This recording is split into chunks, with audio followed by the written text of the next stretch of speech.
మిత్రులందరికీ స్వాగతం. నా పేరు పద్మావతి. స్టోరీ హబ్లో ఇవాళ మనం వినబోయే కథ పెబ్బిలి హైమావతి రచించిన మానవత్వం. ఒక చక్కని కథను వినేద్దామండి. అన్ని దానాల కంటే అన్నదానం మిన్న అని చిన్నప్పుడు మా అమ్మ చెబుతూ ఉండేది. ఆకలి కొన్న వాళ్ళకి ఒక కబళం అన్నం పెడితే అంతకు మించిన పుణ్యం లేదని చెప్పడమే కాక, ఎవరు మా ఇంటి ముందుకు వచ్చి ఆకలితో నిల్చున్నా తనకున్నంతలో ఎంతో కొంత వారికి పెట్టి తృప్తి పడేది అమ్మ. ఆకలి తీరాక వారు అమ్మవైపు చూసే చూపులలో ఆమెకు ₹1,00,00,000 పెన్నిది దొరికినట్లుగా పొంగిపోయేది. ఆ తరువాత మా స్కూల్లో మా మాస్టర్ గారు అన్ని దానాలలోకి విద్యాదానం గొప్పదని, దొంగలు దోచుకుపోలేనిది, ఎంత దానం చేసినా తరగని పెన్నిది విద్య అని చెబుతూ ఉండేవారు. ఎదగని ఆ వయసులో మా అమ్మ చెప్పిన మాటలు, మా మాస్టర్ చెప్పిన మాటలు నా మనసులో నాటుకుపోయాయి. వారి శిక్షణలో పెరిగిన నేను నా జీవితాన్ని నియమబద్ధంగా మలుచుకుని జీవనం సాగిస్తున్నాను. ఆనందంగా నా పిల్లలను అదే మార్గంలో నడిపిస్తున్నాను.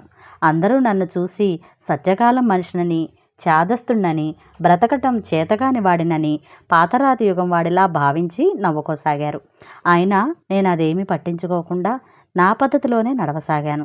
నా భార్య స్వర్ణ కూడా నా అడుగు జాడల్లోనే నడుస్తుండడం వలన నా జీవితం ఏ ఒడిదుడుకులకు లేకుండా సాఫీగా సాగిపోయింది. అయితే అన్నపూర్ణ గారిని కలిసే వరకు దానం అంటే అన్నదానము, విద్యాదానము మాత్రమే అనుకునేవాడిని. ఆవిడని కలిశాక నా ఆలోచనలు, నమ్మకాలు సమగ్రమైనవి కావని అర్థం చేసుకున్నాను. ఆ రోజు కుండపోతగా వర్షం కురుస్తోంది. రోడ్లన్నీ జలమయమై ఎక్కడ ఏముందో తెలుసుకోలేని పరిస్థితి. డ్రైనేజీ కాలువల్లోని చెత్త, మురికి వర్షపు నీటితో కలిసి ఏరులై రోడ్ల మీద యథేచ్ఛగా పారుతోంది. రోజు ఆఫీసుకు బస్సులో వెళ్ళే నేను ఆ రోజు బస్ కోసం ఫర్లాంగ్ దూరం రోడ్డు మీద నడిచే ధైర్యం లేక మెల్లగా ఆటో స్టాండ్ వరకు ఈదుకుంటూ వెళ్ళి వాడు అడిగినంత ఇచ్చేందుకు ఒప్పుకొని ఆటో ఎక్కేశాను.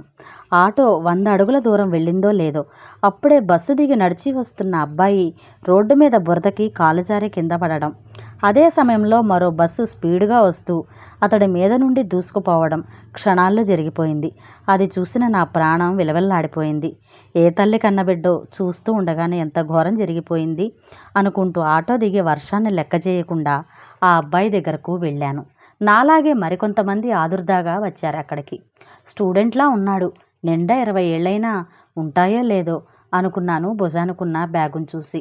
అక్కడున్న వారిలో ఎవరో చటుక్కున, అదిగో పిల్లాడు కదులుతున్నాడు, ప్రాణం ఉన్నట్లు ఉంది, హాస్పిటల్కి తీసుకువెళితే బ్రతుకుతాడేమో అన్నారు ఆశగా. వెంటనే నేను ఎక్కి వచ్చిన ఆటో అక్కడ ఉందేమోనని చూశాను. వెనక్కి తిరిగి ఆటో అక్కడే ఉంది. ఆటో డ్రైవర్ కూడా నా వెనక నుంచని బాధగా ఆ పిల్లాడి వంకే చూస్తూ ఉన్నాడు. ఆలోచించటానికి టైం లేదనిపించింది. బాబు, ఆ అబ్బాయిని హాస్పిటల్కి తీసుకువెళతాం, వస్తావా అని అడిగాను ఆదుర్దాగా. ఆటో డ్రైవర్ మాత్రం సందేహించకుండా సరే సార్ వస్తాను అన్నాడు. వెంటనే ఒకరిద్దరు సాయం పట్టి అతన్ని ఆటోలోకి భద్రంగా చేర్చారు. నేను మరో ఇద్దరం డ్రైవర్ పక్కన అతడి దగ్గరగా సర్దుకుని కూర్చొని హాస్పిటల్కి తీసుకువెళ్ళాము. యాక్సిడెంట్ కేసని ప్రభుత్వ ఆసుపత్రికి తీసుకుపోమని అన్నారు అక్కడ సిబ్బంది. ఏమైనా కేసులు అవుతాయన్న భయంతో.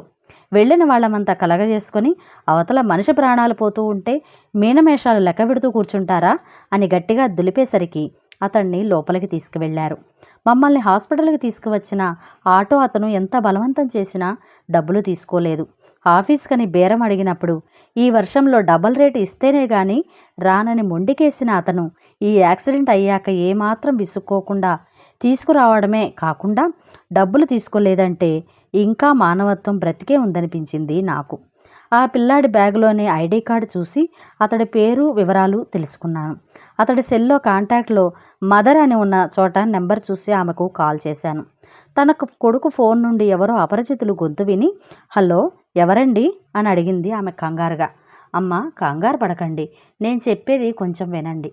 మీ బాబుకి చిన్న యాక్సిడెంట్ అయింది. కీర్తి నర్సింగ్ హోమ్లో జాయిన్ చేశాము. మీరు త్వరగా రండి అన్నాను. నా మాట వింటూనే ఆదుర్దాగా, యాక్సిడెంటా? నా బాబుకి ఎలా ఉన్నాడు అంది ఆమె ఏడుపు స్వరంతో. కంగారేమీ లేదమ్మా, మీరు రండి ముందు ఇక్కడికి, బాబుకి లోపల ట్రీట్మెంట్ జరుగుతోంది అన్నాను సముదాయిస్తున్నట్లుగా. సరే వస్తున్నాను అంటూ ఆమె ఫోన్ పెట్టేసింది. అరగంట కూడా గడవకముందే హాస్పిటల్కి వచ్చేసింది ఆమె. ఆటో దిగి ఆదుర్దాగా లోపలికి పరిగెత్తుకొస్తున్న ఆమెను చూడటంతోనే ఆవిడే బాబు తల్లి అయి ఉంటుందని అనుకున్నాను నేను. 2 అడుగులు ముందుకు వేసి, మీరు అన్నాను ప్రశ్నార్థకంగా. నేను యాక్సిడెంట్ అయిన బాబు తల్లినండి. మీరే కదా నాకు ఫోన్ చేసింది. ఎలా ఉందండి వాడికి? అంది ఆమె వణికే కంఠంతో. ఈ అరగంట నుండి బాగా ఏడ్చినట్లుంది. ఇప్పటికే ఆమె ముఖమంతా ఉబ్బిపోయి కళ్ళు ఎర్రగా వాచిపోయి ఉన్నాయి. సానుభూతిగా ఆమె వంక చూస్తూ, భయపడకండమ్మా, బాబుకి ఏమీ కాదు, ధైర్యం తెచ్చుకోండి అన్నాను నేను. ఎలా ధైర్యం తెచ్చుకోను సార్? వీడి మీదే ప్రాణాలు పెట్టుకొని బ్రతుకుతున్నాను. నా జీవితానికి మిగిలిన ఆశాజ్యోతి వీడే. బాబుకి ఏదైనా అయితే నేను బ్రతకలేనండి అంది బోరున ఏడుస్తూ. అలా అనుకుంటే ఎలా అమ్మా? ఇలాంటప్పుడే ధైర్యం తెచ్చుకోవాలి. నేను చెప్తున్నాను కదా, బాబుకి ఏమీ కాదు అన్నాను అనునయంగా. ఆ తర్వాత ఆ పూట ఇంకా ఆఫీస్కి వెళ్ళటం కుదరదనిపించింది. మా ఆఫీసర్ గారికి ఫోన్ చేసి పరిస్థితి వివరించాను. లీవ్ కోసం పర్మిషన్ అడిగాను. ఆయన వెంటనే సరేనంటూ పర్మిషన్ ఇచ్చారు. కొంచెం స్థిమితపడ్డాక ఆమె వివరాలన్నీ తెలుసుకున్నాను. ఆమె పేరు అన్నపూర్ణ అని. భర్త బ్యాంకులో ఉద్యోగం చేస్తూ 4 ఏళ్ల క్రితం గుండెపోటుతో చనిపోతే ఆవిడ పెద్దగా చదువుకోలేదు కనుక రికార్డ్ అసిస్టెంట్గా అన్నపూర్ణకి అదే బ్యాంకులో ఉద్యోగం ఇచ్చారని చెప్పింది. ఒక్కగానొక్క కొడుకని, ఎంతో తెలివైన వాడని, బీటెక్ 2వ సంవత్సరం చదువుతున్నాడని చెప్పింది. ఈలోగా ఆపరేషన్ థియేటర్ నుంచి నర్సు వచ్చి, యాక్సిడెంట్ అయిన పేషెంట్ తాలూకా వాళ్ళు ఎవరైనా ఉన్నారా? ఒకసారి డాక్టర్ గారు లోపలికి రమ్మంటున్నారు అని చెప్పింది. అది వింటూనే నా బాబుకి ఏమైంది అని గొల్లుమంటూ కూర్చున్న చోటనే కుప్పకూలిపోయింది అన్నపూర్ణ. ఆ క్షణంలో నాకేం చేయాలో పాలుపోలేదు. ఆ తర్వాత నర్సు సాయంతో మెల్లగా ఆమెను లేవనెత్తి అక్కడున్న కుర్చీలో కూర్చోబెట్టాను. మాతో పాటు వచ్చిన వారు కూడా సానుభూతిగా చూస్తూ ఆమెను ధైర్యవచనాలు చెప్పసాగారు. నేను డాక్టర్ గారిని పిలుపుని అనుసరించి లోపలికి వెళ్ళాను. అబ్బాయి పరిస్థితి చాలా క్రిటికల్గా ఉంది. రక్తం చాలా పోయింది. మల్టిపుల్ ఆపరేషన్స్ చేయాల్సి వస్తుంది. High risk case. ఇది అసలే యాక్సిడెంట్ కేసు. వాస్తవానికి మేము టేకప్ చేయకూడదు. మీరంతా కాదు కూడదు అన్నారు కాబట్టి ఆ అబ్బాయిని అడ్మిట్ చేశాము. అండర్టేకింగ్ మీద ఆ అబ్బాయి గార్డియన్స్ సంతకాలు చేయాలి. అలాగే ఖర్చు కూడా లక్షల పైన అవుతుంది కనుక ₹1,00,000 కౌంటర్లో కట్టాలి అన్నారు. వెంటనే నేను తిరిగి వచ్చి పేపర్స్ మీద సంతకాలు పెట్టాలని, ఆపరేషన్ చేస్తారని, అలాగే ₹1,00,000 కౌంటర్లో కట్టాలని కూడా చెప్పాను. అన్నపూర్ణ పేపర్ మీద సంతకాలు చేస్తూ, డబ్బు ఎంత కావాలంటే అంతా కడతాను సార్, నా బాబు నాకు దక్కితే చాలు అంది ఏడుస్తూ. ఆ తర్వాత వెంటనే డాక్టర్స్ అడిగినట్లుగా అన్ని ఫార్మాలిటీస్ పూర్తి చేయించాను ఆమెతో. పరిస్థితి గమనించి నా భార్య స్వర్ణకు ఫోన్ చేసి విషయం వివరించాను. అన్నపూర్ణ తినడానికి ఏదైనా తీసుకురమ్మని, ఆమెకు సాయంగా ఆ రాత్రంతా హాస్పిటల్లో ఉండేందుకు సిద్ధపడి రమ్మనమని చెప్పాను. చెప్పినట్లుగానే స్వర్ణ 1 గంటలో హాస్పిటల్కి వచ్చింది. స్వర్ణ ఎలాగో కష్టపడి అన్నపూర్ణ ఇంత ఎంగిలిపడేలా చేసింది. ఆ రోజు రాత్రి 10 గంటలకు ఆపరేషన్ థియేటర్ నుంచి బయటకు వచ్చిన డాక్టర్లు పరిస్థితి ఇంకా క్రిటికల్గానే ఉందని, 24 గంటలు గడిస్తే గానీ ఏమీ చేయలేమని అన్నారు. ఆ మాటలు వినడంతోనే తిరిగి అన్నపూర్ణ ఏడవడం మొదలుపెట్టింది. నాకు దిక్కెవరు అంటూ నేను, నా భార్య స్వర్ణ ఎంతో సముదాయించిన మీదట కొంచెం సర్దుకుంది. ఆ తర్వాత ఎందుకైనా మంచిదని దగ్గర బంధువులకి ఫోన్లు చేయించాము. ఇంటి దగ్గర పిల్లలు ఒంటరిగా ఉంటారని నా భార్యను అన్నపూర్ణకు తోడుగా ఉంచి నేను ఇంటికి వచ్చేశాను. మర్నాడు నిన్న హాస్పిటల్కి వెళ్ళేసరికి ఆమె అన్నయ్య, వదిన, మరిదిగారు వచ్చారు. వచ్చిన వాళ్ళంతా ఆమెను సముదాయిస్తూనే ఉండిపోయారు. ఆ రాత్రి 8 గంటలకు దిలీప్కి బ్రెయిన్ డెడ్ అయి కోమాలోకి వెళ్ళిపోయాడని డాక్టర్లు తేల్చి చెప్పారు.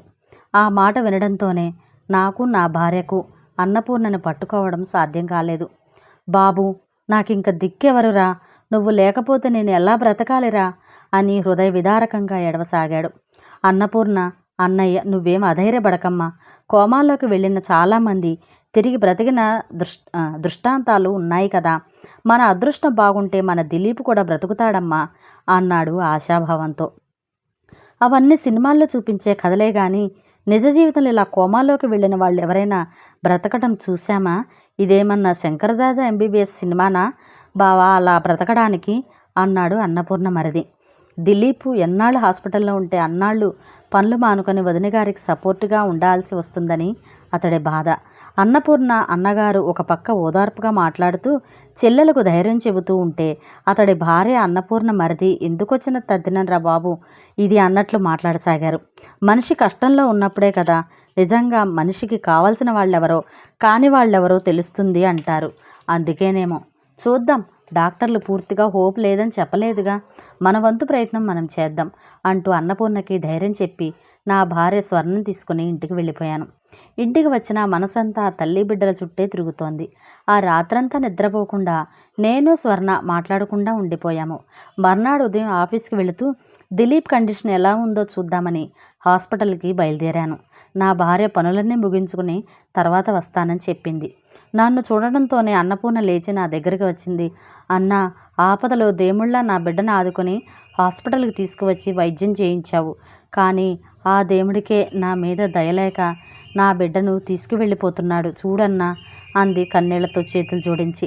ఆ మాటలు వినడంతోనే నాకు కన్నీళ్లు ఆగలేదు. ఏం చేస్తాను తల్లి అన్నాను ఆ పైన మాటలు పూర్తి చేయలేక. అన్నా, బాబుని ఇక్కడ ఇన్ని రోజులుంచిన హాస్పిటల్ బిల్లు పెరగడం తప్ప మరేం ప్రయోజనం లేదు అంటున్నారు అంది దిగులుగా నా వంక చూస్తూ. నేను జవాబేం చెప్పలేక ఆమె వంక జాలిగా చూశాను. ఇందాక హాస్పిటల్ సూపరింటెండెంట్ గారు నన్ను పిలిచి, బాబు కళ్ళు, కిడ్నీలు, ఇతర అవయవాలు ఎవరికైనా దానం ఇస్తే వారికి పునర్జన్మ ఇచ్చినట్లు ఉంటుంది అన్నారు. నాకు అదే మంచిది అనిపిస్తోందన్నా. నీ సలహా కోసం ఆగాను. అందుకే వాళ్ళకి ఏ మాట చెప్పలేదు అంది. అది వింటూనే నాకు నోట మాట రాలేదు. ఏ జన్మ బంధం ఇది? 2 రోజుల పరిచయ భాగ్యానికే నా మీద ఎంత నమ్మకం ఉంచింది తల్లి అనిపించింది.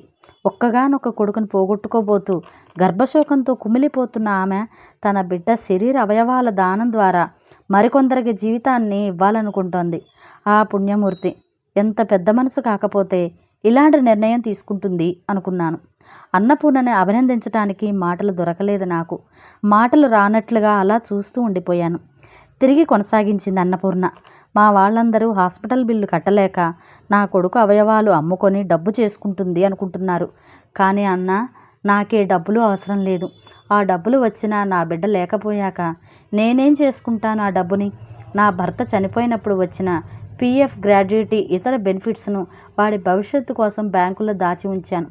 ఇప్పుడు ఆ బెడ్డే లేకుండా పోతున్నాడు. అవే ఏం చేసుకోవాలో తెలియని నాకు ఈ డబ్బులు ఎందుకు? వాడు పోయాక వాడి శరీర అవయవాలు కాలి బూడిదై మట్టిలో కలిసిపోయే కంటే కొన్ని భాగాలు కొందరికైనా ఉపయోగిస్తే మంచిదే కదన్నా. అందుకే ఇలా చేస్తున్నాను. ఈ రూపంలోనైనా నా కొడుకు చిరంజీవిగా ఈ భూమి మీద మరొకరి శరీరంలో ఇంకా కొంతకాలం ఉన్నట్లే కదన్నా అంది ఏడుస్తూ. ఆ మాటలు విన్నాక నాకు ఆ క్షణంలో అన్నపూర్ణ ఒక మామూలు స్త్రీమూర్తిలా కనిపించలేదు. విశ్వమంతా నిండి ఉన్న మాతృమూర్తిలా కనిపించింది.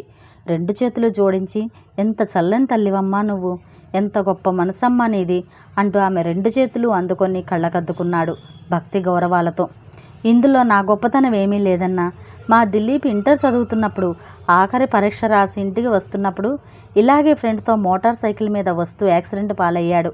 ఇద్దరికీ దెబ్బలు బాగా తగిలాయి. మా వాడికి చాలా రక్తం పోయింది. అప్పుడెవరో మీలాంటి పుణ్యాత్ములు రక్తదానం చేసి నా బిడ్డను కాపాడారు.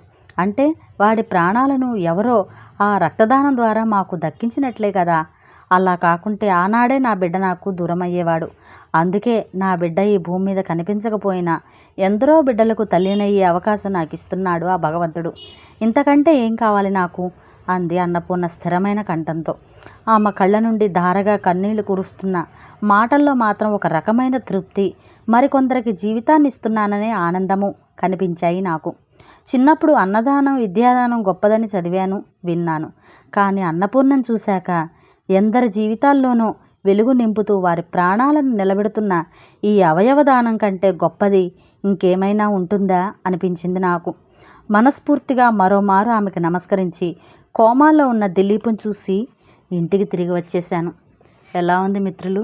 చాలా భావోద్వేగంగా ఉంది కదండి. ఈ కథ కనుక మీకు నచ్చినట్లయితే షేర్ చేసి, లైక్ చేసి, సబ్స్క్రైబ్ చేయండి. మరొక మంచి కథలో మళ్ళీ కలుస్తాను. Thank you. నమస్తే.